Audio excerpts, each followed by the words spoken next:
한 번 더 인사하겠습니다. 해피 뉴 이어. 영어로 해피 뉴 이어. 아멘.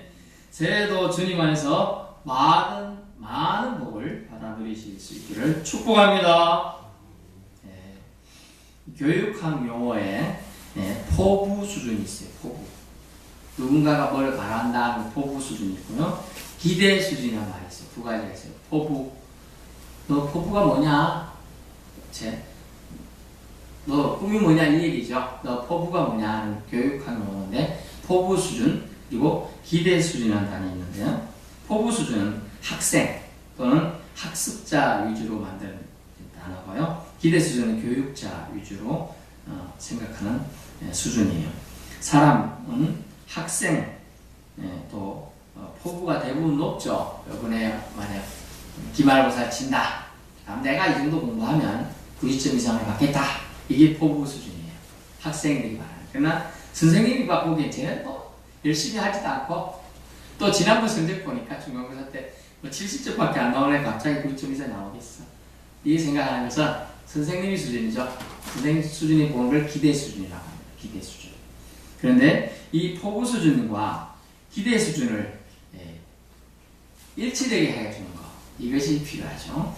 사실 설교자도 성도들이 포부에 맞춰가지고 기대 수준을 높여가는 거예요. 여기 성도님들은 어느 정도 신앙도 예전에도 하고 오셨고 수준이 있는데 제가 이제 예전에 이제 중등부도 가르쳐 봤잖아요. 또 청년들도 해봤어요. 근데 청년들이 다 신앙이 좋은 건 아니거든요. 또 중등부도 다 그래요. 그러다 보니 그 수준에 어떤 애는 뭐 목사님 자제도 있으니까 수준이 있고 어떤 애는 뭐 그냥 처음 나온 애도 있고 수준이 다 달라요. 그걸 맞춰야 되니까 제일 그때는 수준을 어떻게 맞추냐. 가장 처음 나온 애의 수준으로 맞춥니다. 그렇게 맞춰서 하는 거예요. 그래야 그 일치게 되고 어차피 아는 애는 잘 알아듣지만 아는 애 기준으로 하면 아예 못 알아듣거든요. 이제 그렇게 되는 거죠. 그래서 설교자의 수준도 사실은 성도의 수준에 맞게끔 가게 되어 있다는 걸 알 수 있어요. 제 수준을 올리려면 성도의 수준이 높아야 돼요. 반증하고 있는 거예요. 우리는 저마다 새해 새로운 꿈을 비전을 꿈꿉니다. 그렇죠? 그러려면 우리의 비전을 확장시켜야 돼요. 옛날과 똑같아서는 우리의 비전을 꿈꿀 수가 사실 없어요. 그래서 우리는 어찌해야 되느냐. 우리의 비전을 확장시킬 필요성이 있어요. 우리가 작년과 분명히 달라져야 될 부분이 있다는 거죠. 그렇지 않으면 올해도 똑같아진다. 심지어 퇴보할 수도 있다는 걸 말씀드리는 겁니다. 왜냐하면 지난번에 말씀드렸지만 우리의 신앙이라는 걸 생각해 보세요. 신앙이 교회만 출입한다고 신앙이 성장할 것 같았으면 10년, 20년, 30년 교회 출입하고 이렇게 온 사람이 신앙이 분명히 이만큼 레벨과 높아져 있어야 됩니다. 그러나 그런가요?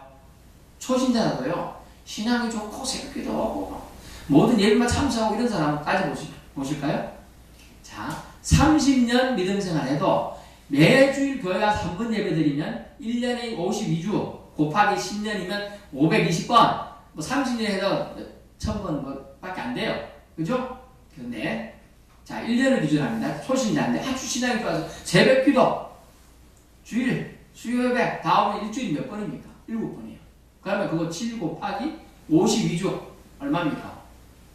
계산이 안 돼요. 7을 10이라고 하면 520이 벌써 3년만 하면 넘어서는 거예요. 벌써 3년만 하면 30년 다닌 사람보다 더 높아지는 거예요. 사실은 이해되시죠? 그런데 나는 30년 했는데 그 저땅에 온 사람이 신앙이 저땅에서 이렇게 해주면 왜 이해 안 되는 것처럼 반응? 그렇지 않다는 거예요. 신앙도 하나님 앞에 더 가까이 나아가는 시간만큼 비례하는 거예요. 사실은 따지고 보면 그래놓고도 나는 30년이나 했는데 왜 대접 안 해주냐 이렇게 생각하시는데 대접은 누구한테 바래? 하나님한테 바래야지 사람한테 바랄 게 아니에요. 사실. 그런데 그거 차이를 모르는데 제가 말씀드리려고 하는 거는 뭐냐면 우리의 비전을 확장시키려면 우리가 예전에 갖고 있던 뭔가를 지금 뒤집어야 돼. 그 얘기가 오늘 표현에 유혹의 욕심을 다 썩어져가는 구습을 따르는 옛사람을 벗어버린다는 표현을 쓰고 있는 거예요. 이것은 뭐냐면 우리의 기대 수준을 확장시켜야 되는데 이 확장시키기 위해서는 삶의 변화는 생각의 변화에서 출발한다는 것을 성경은 말씀해 주고 있습니다. 삶의 변화는 생각에서 돼요. 그래서 제가 말씀드렸잖아요. 제가 옛날에 이렇게 잘생기진 않았어요. 웃어주셔야 돼요.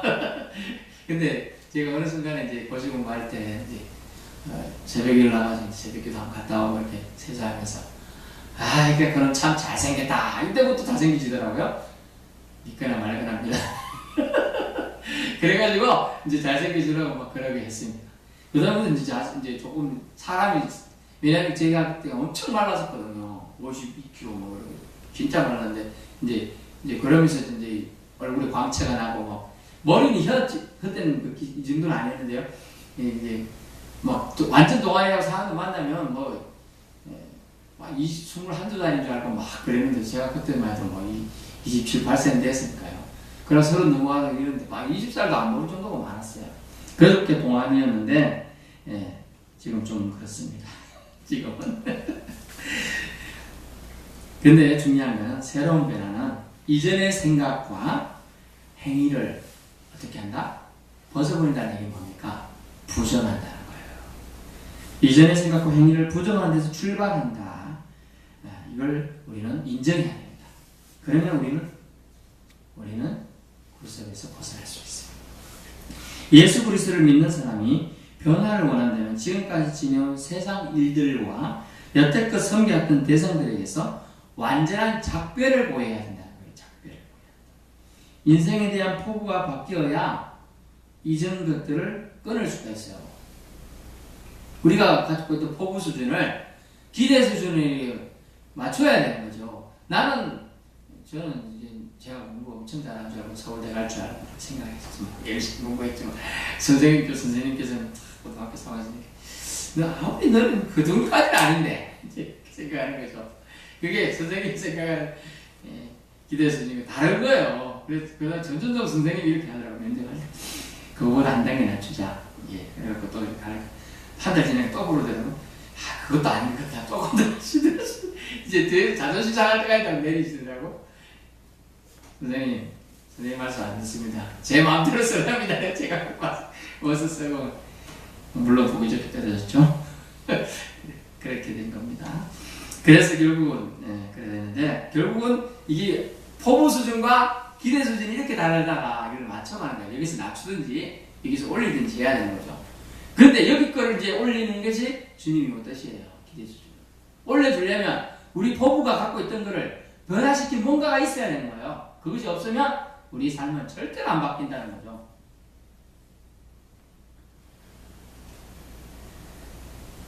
절대로 안 바뀐다는 거예요.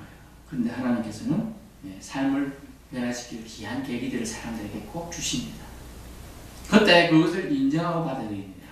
제가 인정하고 받아들이고 항복하니까 제가 뭐 좋지 않은 직장 다녔습니다만 그것도 다 내려놓고 신학을 뒤늦게서 35세쯤 다시 시작해서 10년 해가지고 목사 되고 목사님 되고 한수 받고 이제 이 사역을 이제 하는 거예요. 실제로는 10몇 년 지난 존재. 그렇게 계기가 확 바꿔주는 거죠. 사람마다 그런 기회들이 있는데 주님은 뭐라고 말씀하냐면 이렇게 완전한 작별을 보여야 한다. 그렇지 않으면 인생에 대한 포부는 절대로 바뀌지 않는다는 거죠. 그러기 위해서는 주님은 먼저 예수님 안에서 듣고 예수님 안에서 가르침을 받아야 된다는 게 본문의 설명입니다.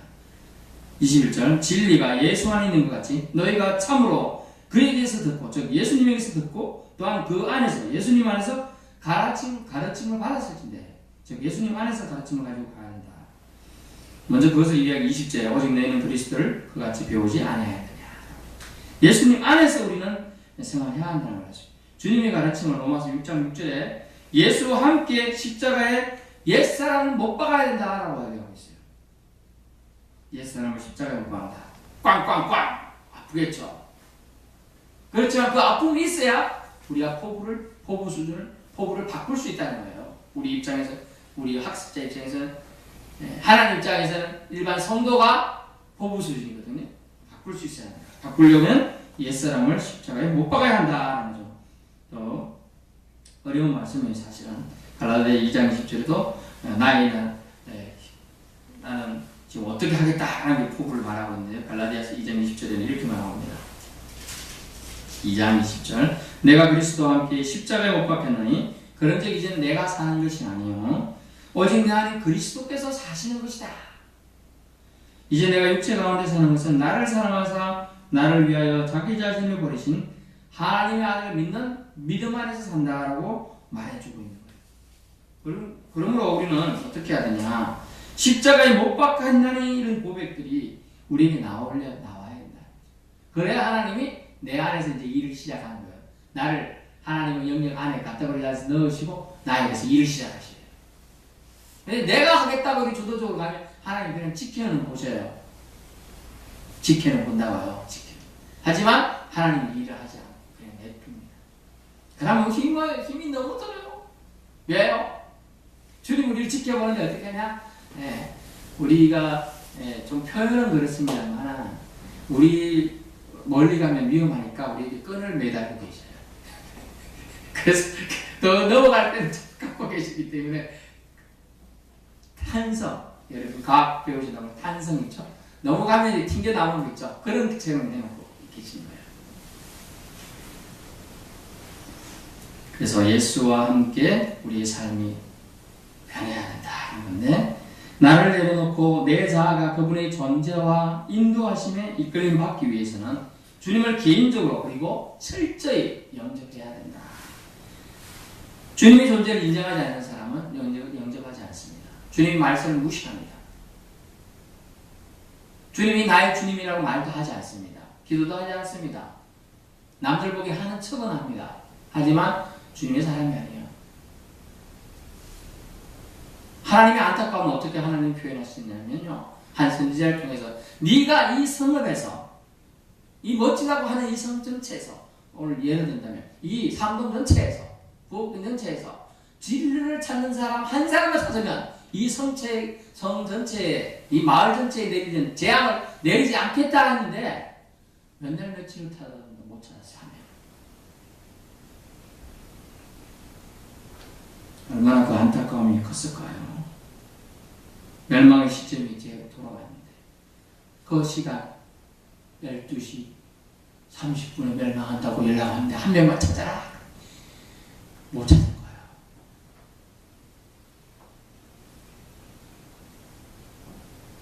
그 안타까움 때문에 주님은 결국 12월 25일 날 인카네이션 했어요. 이 땅에 오신 거예요.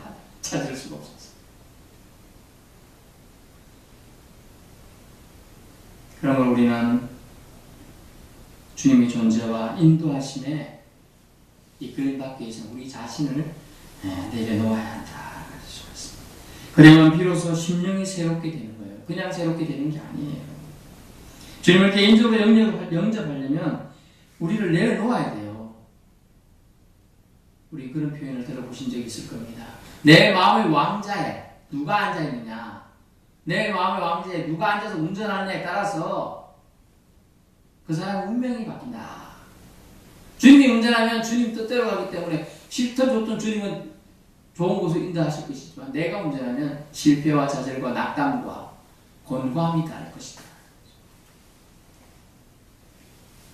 그래서 비로소 심령이 새롭게 되는 것이 중요합니다. 그래서 본 말씀 속에 다시 돌아보면 에베소서 4장 23절 오직 너희의 심령이 새롭게 되어라고 되어 있습니다. 잘 보시면 우리가 한글 성경이기 때문에 이게 잘 이해가 안 될지 몰라요. 너희 심령이 새롭게 어떻게? 되어라고 되어 있어요. 되어. 이게 뭡니까? 수동태예요. 받는 거예요. 결국은 심령이 새롭게 되는 경험을 해야 하는데 그것은 뭐에 의해서 가능하냐면 성령에 의해서 가능하다는 거예요. 누군가에 의해서 우리가 변화되는 거지 내가 변할 수 있는 게 아니라는 걸 우리가 인정해야 된다는 거예요.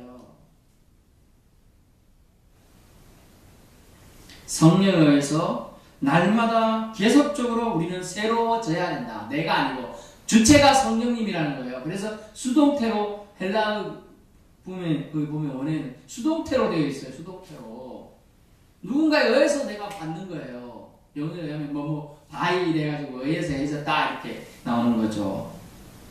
그러므로 인생의 포부와 하나님의 기대는 새 사람이 되는 자리에서 일치점을 찾게 되는 거예요. 새 사람이 되기 위해서는 본문에 심령이 새롭게 되어야 되는데 그러려면 성령님에 의해서 우리가 그렇게 되도록 날마다 그분께 나아가야 한다는 걸 알 수가 있어요. 그럼 우리 옛사람은 누굽니까? 구원받기 이전의 자연인이라면 새 사람은 그리스도 안에서 새 생활을 누리는 자라는 것이요. 그래서 고린도후서 5장 17절에 보면 우리가 날마다 잘 아는 말씀입니다. 옛날에도 많이 했죠. 고린도후서 5장 17절 말씀. 그러므로 누구든지 그리스도 안에 있으면 새로운 피조물이라 이전 것은 지나갔으니 보라 새 것이 되었도다. 아멘. 그리스도 안에 있으면 우리가 새로운 피조물이 된다는 거예요.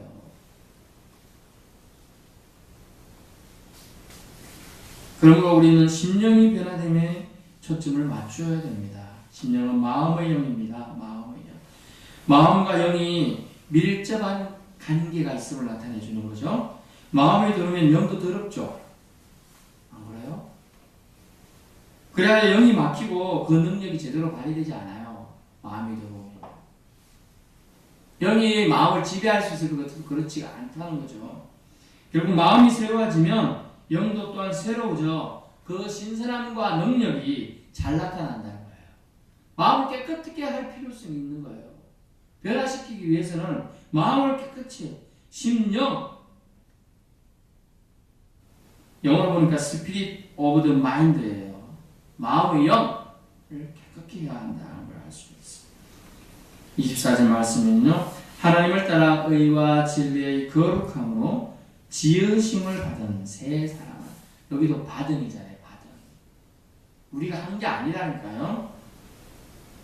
하나님을 따라 의와 진리 거룩함으로 지으심을 받은 새 사람을 있게 되는 걸 말해주고 있어요. 잘못된 삶의 환경과 연결고리, 즉 구석을 벗어버리고, 즉 끊어버리고 새해는 멋진 새롭고 신선한 마음으로 출발해야 될 줄로 믿습니다. 새 마음의 새 영을 통해 새 사람을 우리는 입어야 됩니다. 새 술은 새 부대에 넣어야 한다는 걸 알 수가 있습니다. 이제 여러분은 새 사람이 되었습니다. 믿으시나요? 아멘. 전혀 안 믿어지시는 얼굴들이신데 사사기 7장에 보면 기도원이 나옵니다. 기도원이 상고행용사 들어보신 적 있나요? 예. 기도원이 300명을 가지고 몇만 명을 쌓아서 이겼다는 전쟁 얘기예요. 근데 기도원이 싸울 때 전쟁한 도구가 뭐였을까요? 항아리예요. 항아리하고 뭐 들고 왔어요? 항아리 속에 횃불을 감춰서 가져갔어요. 그거 아주 단순한 두 개 가지고 물론 나팔도 불입니다만 전쟁 수만 명을 300명이 이기게 됩니다. 근데 여기서 말씀드리려고 하는 것은 그 항아리 속에 불을 담고 갔거든요. 밤이에요. 밤이니까 불이 필요하죠. 그런데 그 항아리 속에 불을 담가면 아무 효과가 없죠. 항아리를 깨트렸을 때 불이 나타나는 거예요. 불의 효과는 뭡니까? 태우잖아요. 역사가 있나요? 불의 역사가. 그 항아리를 깨트리는, 항아리를 부수는 그것이 오늘 유혹에 따른 욕심을 끊어버릴 수 있는 거라는 거죠. 그래서 유혹의 욕심을 때 썩어져가는 구습을 따르는 그 옛사람을 벗어버리는 것은 이 항아리를 깨트려야지만 전쟁에서 이길 수 있는 것과 같이 우리 영적 전쟁도 이 항아리를 깨뜨려서 이길 수 있음을 알 수 있어요. 우리가 깨뜨릴 수 없습니다. 영적인 싸움을 대신해 줄 수 있는 분이 대장 대신 예수 그리스도가 보내신 성령님이라는 거죠. 그래서 성령님을 인정하고 우리는 항아리를 깨뜨리는 신앙으로 그분을 받아들이고 그분의 뜻대로 따라가면 되는 거예요. 그러면 대장 대신 예수님께서 성령님께 대신 싸워주시니까 우리는 그냥 승리를 부르다죠. 이론적으로는 말이 안 되죠. 항아리 하나 들고 그 속에 횃불 하나 감추고 들고 갑니다. 그래가서 우! 가면서 전쟁 실험 가운데 그냥 항아리 던집니다. 그럼 깨지죠. 항아리 뜻은 깨지는 거예요. 단지잖아요. 단지. 영어로 단지가 팟 아닙니까? POT. 우리 커피 포트 할 때 pot, POT. 네, 그거예요. 던지니까 불이 확 꺼지면서 온 밤의 특성은 뭡니까? 두려움이 같이 있다는 밤의 특징이에요. 밤에 불이 확 나고 또 사방에서 불이 터지니까 와지돌이 되죠. 몇만 명이 불사도 순식간에 전쟁이 끝난 거죠. 결국 그 전쟁을 통하여 주는 교훈은 뭡니까? 순종하여 깨뜨리면 역사는 일어나지만 그것 갖고 되겠어 했으면 역사는 안 일어난다는 거죠. 주님은 말씀하십니다. 여러분이 새 사람을 입어야 되는데 입기 위해서는 심령이 새롭게 변화를 받아야 되고 심령의 변화를 받으려면 하나님의 역사에 기대에 여러분이 맞출 수 있게끔 여러분의 인생의 포부를 하나님의 기대에 맞춰가야 한다는 거예요. 하나님이 맞춰주시면 좋을 건데요. 맞아요. 그러나 우리 인생을 하나님의 역사에 더하시기 위해서는 우리가 하나님의 기대 수준에 다 맞춰갈 수 없어요. 우리 맞춰줘야 돼요. 우리가 맞춰가야죠. 그러기 위해서 우리에게 방해가 되는 구습을 벗어버리는 것이 우리에게 필요합니다. 그것은 그냥 안 된다 그랬죠? 그것은 완전한 작별을 하기 위해서 우리가 가졌던 이전의 생각과 잘못된 행위를 부정하는 데서 출발한다고 했어요. 이 출발을 시작한 사람은 내가 작년에 가지고 있던 부정적인 생각, 작년에 가라됐던 잘못하려고 했던 거 이런 것들을 이제 끊어버려야겠다는 결단이 선다면 이제 2017년은 여러분에게 하나님께서 반드시 내가 너와 함께하리라, 반드시 내가 너를 축복하리라 이런 말씀을 듣게 될 거라는 것이죠. 여러분 마지막 2017년 12월 31일 날 만났을 때 이런 체험의 간증을 우리 모두 하실 수 있기를 예수님으로 축원합니다. 아멘. 자, 사랑해 주님 감사합니다.